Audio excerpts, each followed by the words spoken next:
स्वागत रहेगा सभी साथियों का स्टडी एग्जाम एकेडमी पर। सभी साथी लाइव जुड़ जाएं दोस्तों। मॉर्निंग में सुबह 9 बजे और शाम को इवनिंग में 8 बजे अपनी डेली क्लास चलती है। यदि आपको रीजनिंग का पूरा कोर्स करना है तो अपना एप्लीकेशन अभी डाउनलोड कर लें आप, study exam academy, link description में है।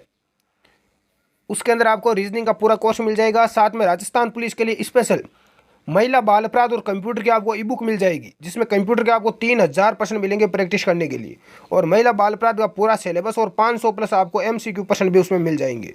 तो आप उसको जरूर ले सकते हैं अपने एप्लीकेशन से। पहला प्रश्न है दोस्तों, डोडिया व अक्केसाई नामक मुद्रा प्रचलित थी बीकानेर, करौली, जैसलमेर या बांसवाड़ा? तो दोस्तों डोडिया व अक्केसाई नामक मुद्रा चलती थी जैसलमेर में। कहाँ पर चलती थी? जैसलमेर। 3 नंबर आपका आंसर राइट होगा। स्थानीय जैसलमेर के सिक्के या मुद्रा की बात करें तो स्थानीय सिक्कों के बनने से पहले जैसलमेर में चांदी का मुहम्मद शाही सिक्का चलता था। पहले यहाँ पर चांदी के सिक्के चलते थे जैसलमेर में, और उस सिक्के का नाम था मुहम्मद शाही। ध्यान रखना दोस्तों, 1756 में, कब? 1756 में महारावल अक्के सिंह ने अपनी टकसाल में, टकसाल क्या होती है? टकसाल, जहाँ पर सिक्के बनाए जाते हैं, सिक्के बनते हैं टकसाल में। तो महारावल जो अक्के सिंह थे, उन्होंने अपनी टकसाल में अपने नाम के ऊपर अक्के शाही मुद्रा बनवाई। कौन सी? ये आप देख रहे हैं जो अक्के शाही, इस मुद्रा को बनवाया। जैसलमेर में तांबे का सिक्का डोडिया कहलाता था। तांबे का जो सिक्का होता था उसे डोडिया बोलते थे। आपने यहाँ पर नाम देखा होगा डोडिया। ये डोडिया क्या है? ये तांबे का सिक्का है। अगला प्रश्न देखते हैं। सेकंड प्रश्न है, भीम डूंगरी, गणेश डूंगरी राजस्थान की किस सभ्यता से संबंधित है? भीम डूंगरी, गणेश डूंगरी, ये राजस्थान की कौन सी सभ्यता से संबंधित है दोस्तों? तो बेराट सभ्यता से है। किससे है? बेराट सभ्यता। 2 नंबर आंसर आपका राइट होगा। बेराट जयपुर जिले में शाहपुरा उपखंड में बाणगंगा नदी के किनारे स्थित एक लोहे युगीन स्थल है। लोहे युगीन सभ्यता है। किस नदी के किनारे है? बाणगंगा, अर्जुन की गंगा। ये चीज आप ध्यान रखना, नदी अक्सर पूछ ली जाती है। बेराट का प्राचीन नाम क्या मिलता है दोस्तों? इस बेराट का प्राचीन नाम है विराट नगर। क्या नाम था इसका? प्राचीन विराट नगर। और यहीं पर महाभारत कालीन जो पांडव थे उन्होंने अपना अज्ञातवास बिताया था।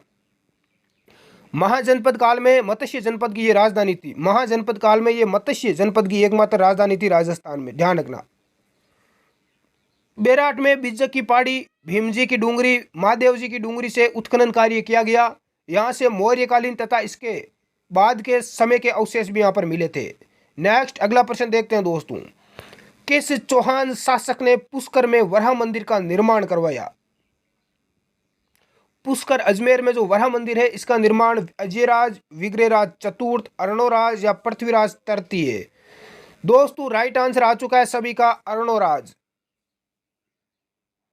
अर्णोराज ने महाराजा धीराज परम भट्ट परमेश्वर की उपाधि भी धारण की। इसके साथ में ही अर्णोराज ने अजमेर में आना सागर झील का निर्माण करवाया था। अजमेर में आप जाओगे तो आपको आना सागर झील मिलेगी देखने को। अजमेर में यदि आप घुसोगे तो अजमेर नगर में ही आपको आना सागर झील मिलेगी। इस झील का निर्माण अर्णोराज के द्वारा करवाया गया।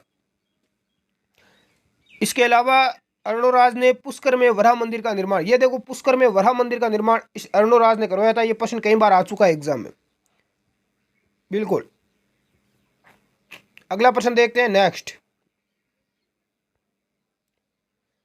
राजस्थान में किसान आंदोलन का प्रमुख केंद्र बिजोलिया को प्राचीन काल में किस नाम से जाना जाता था?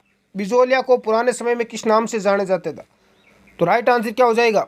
विजयवल्ली। 1 नंबर आपका राइट आंसर हो जाएगा। बिजोलिया का पुराना नाम है विजयवल्ली, विंध्यपल्ली, इस नाम से इसे जाना जाता था। और इसके अलावा बिजोलिया और जो भैंसरोडगढ़ है इसके मध्य को भाग को बोलते थे ऊपर माल। क्या बोलते थे? ऊपर माल बोलते थे। बिजोलिया जो ये ठिकाना था इसकी स्थापना अशोक परमार के द्वारा की गई। अशोक परमार ने इस ठिकाने की स्थापना की थी। और ये बिजोलिया मेवाड़ का प्रथम सरणी का ठिकाना था। मेवाड़ का ही ये ठिकाना था बिजोलिया। राजस्थान के किस राज्य ने क्रांति के समय कोटा महारावल की सहायता की? 1857 की क्रांति के समय तो करौली। किसने की थी? करौली। करौली के मदनपाल ने। किसने की थी? यहाँ का शासक कौन था? करौली का मदनपाल। इस मदनपाल ने 1857 की क्रांति के दौरान कोटा के शासक को विद्रोहियों के चुंगल से मुक्त कराने के लिए अपनी सेना भेजकर ब्रिटिश सरकार की यहाँ पर सहायता की थी। और इसके उपलक्ष्य में करौली जैसी छोटी सी रियासत के राजा को अंग्रेजों ने 17 तोपों की सलामी की उपाधि भी दी थी। इसको 17 तोपों की सलामी दी गई, यह भी पूछा गया। अगला प्रश्न देखते हैं, भारतीय राष्ट्रीय कांग्रेस के किस अधिवेशन में देशी रियासतों को भारत का अभिन्न अंग माना गया? देशी रियासतों को भारत का अभिन्न अंग माना गया तो ये हरिपुरा अधिवेशन है।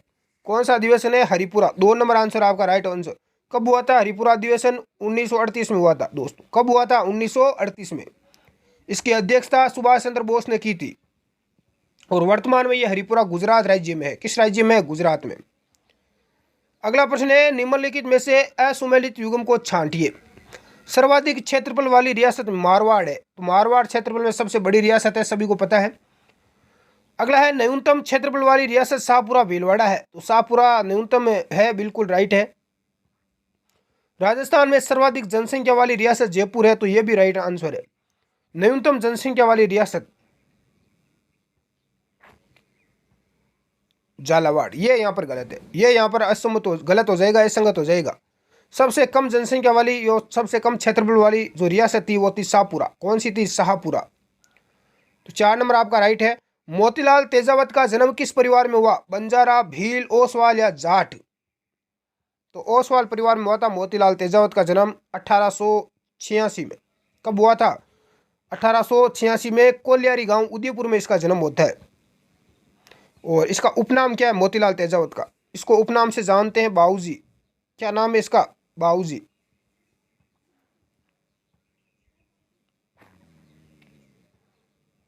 इन्होंने एक ही आंदोलन चलाया था। कौन सा आंदोलन? एक ही आंदोलन जिसे भोमट भील आंदोलन भी कहा जाता है। निम्नलिखित में से सिर के आभूषण का सही युग्म है। सिर के आभूषण कौन कौन से हैं? तो काचर, मेमन, गोफण, बोरला, टिकड़ा, ये सारे के सारे, गोफण, मेमंद, बोरला, ये सारे के सारे अपने सिर के आभूषण है। भी आपका आंसर राइट हो जाएगा। इसके अलावा दोस्तों आपको यदि पूछे गले के आभूषण, तो गले के आभूषण कौन कौन से है? झालरा है, निम्बोली है। हाथ के आभूषण है नौकरी, खंजरी। पैर के टनका, नखलियो, ये पैर के आभूषण है।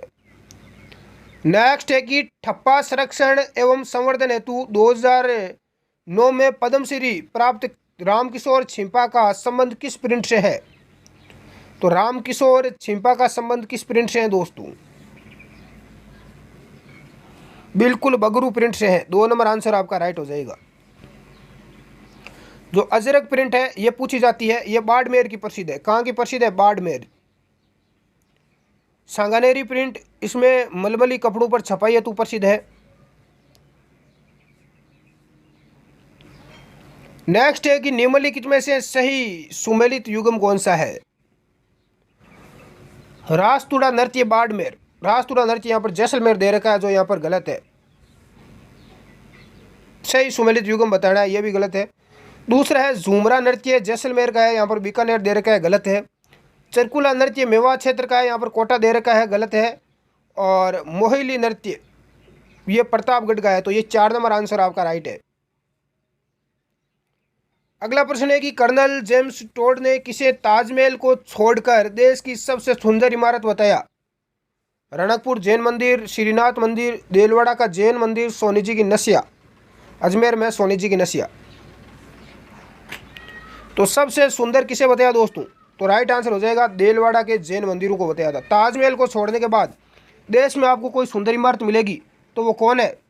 देलवाड़ा के जैन मंदिर ही आपको मिलेंगे।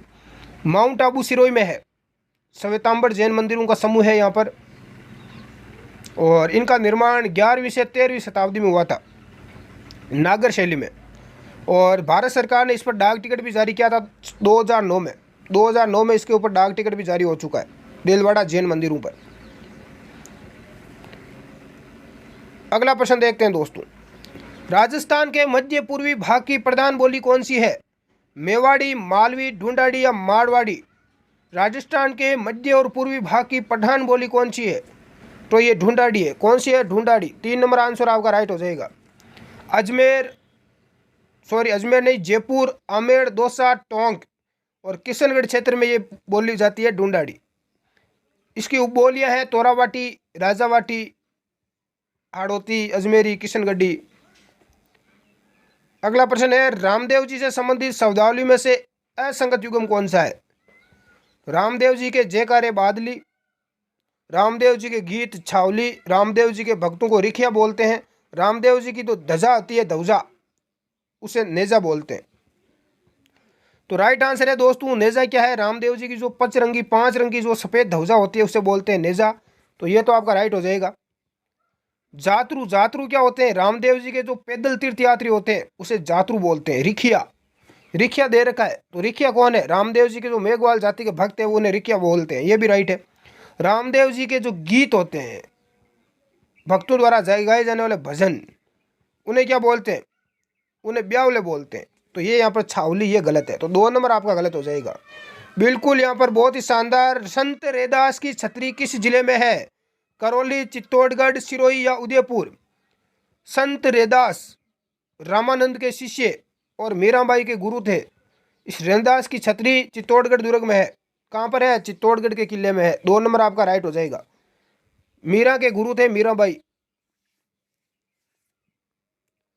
पश्चिमी राजस्थान में सर्वाधिक वर्षा वाला क्षेत्र कौन सा है? तो जो पश्चिमी जो राजस्थान का इलाका है इसमें सर्वाधिक वर्षा 56 की पहाड़ियां बाड़मेर में होती है। तो 2 नंबर आपका राइट आंसर हो जाएगा। निम्नलिखित में से किस नदी को झालावाड़ का शोक की संज्ञा दी गई है?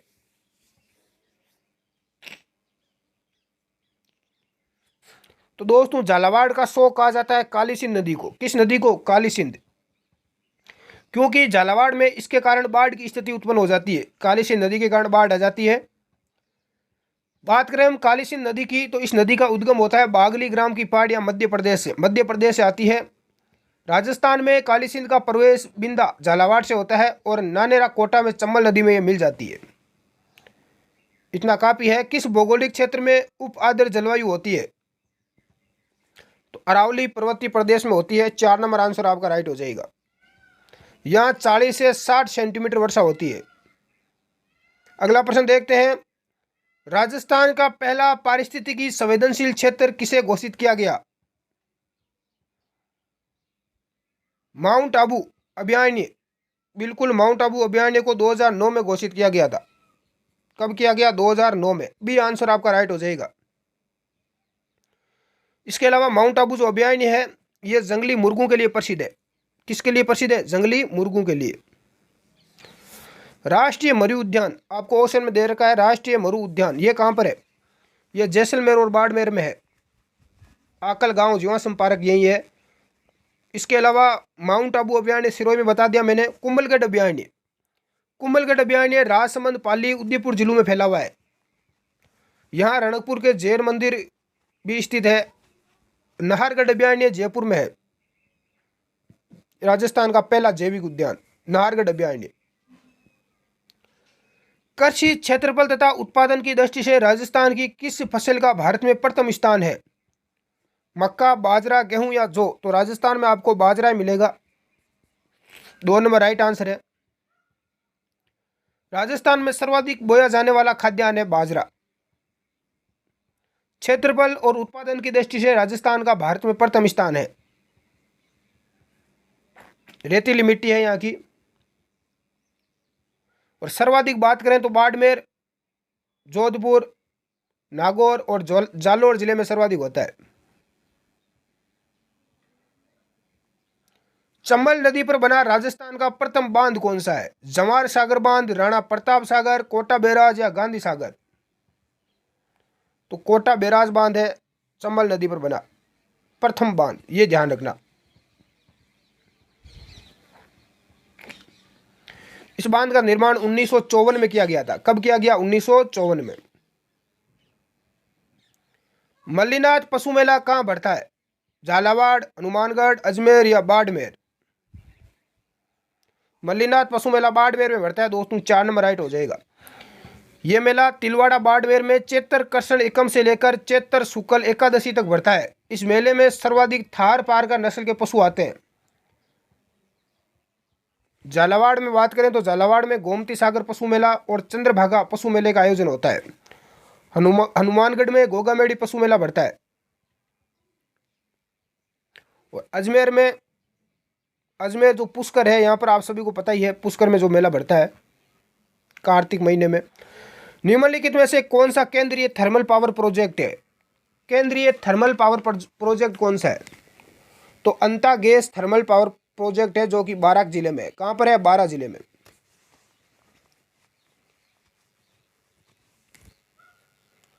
अगला प्रश्न देखते हैं, निम्नलिखित में से कौन सा खनिज अरावली से नहीं निकलता? तो कौन सा खनिज नहीं निकलता? तो बॉक्साइट, 1 नंबर आपका राइट हो जाएगा। बॉक्साइट, एल्यूमिनियम, ये हाड़ौती के पठार की चट्टानों से निकलता है। इसके भंडार आपको कोटा में ज्यादा मिलेंगे। कोटा जिला है, यहाँ पर आपको ज्यादा इसके भंडार मिलेंगे। राष्ट्रीय पर्यटन दिवस कब मनाया जाता है? 25 जनवरी, 25 फरवरी, 25 मार्च, 25 अप्रैल। राष्ट्रीय पर्यटन दिवस 25 जनवरी को मनाया जाता है। कब मनाया जाता है? 25 जनवरी को। और अंतर्राष्ट्रीय यदि आपको पर्यटन दिवस पूछे अंतर्राष्ट्रीय, तो 27 सितंबर हो जाएगा। भारत के संविधान के किस अनुच्छेद के अनुसार राज्य के राज्यपाल के द्वारा मुख्यमंत्री को नियुक्त किया जाता है? किस अनुच्छेद के तहत राज्यपाल है मुख्यमंत्री की नियुक्ति करता है? अनुच्छेद 164 के तहत। 1 नंबर आंसर आपका राइट है।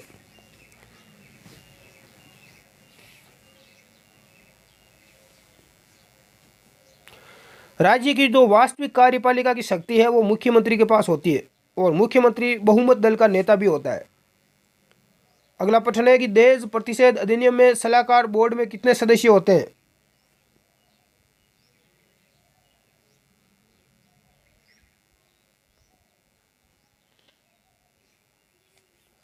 यह प्रश्न आपके लिए दोस्तों, इसका आंसर आपको कमेंट बॉक्स में बताना है।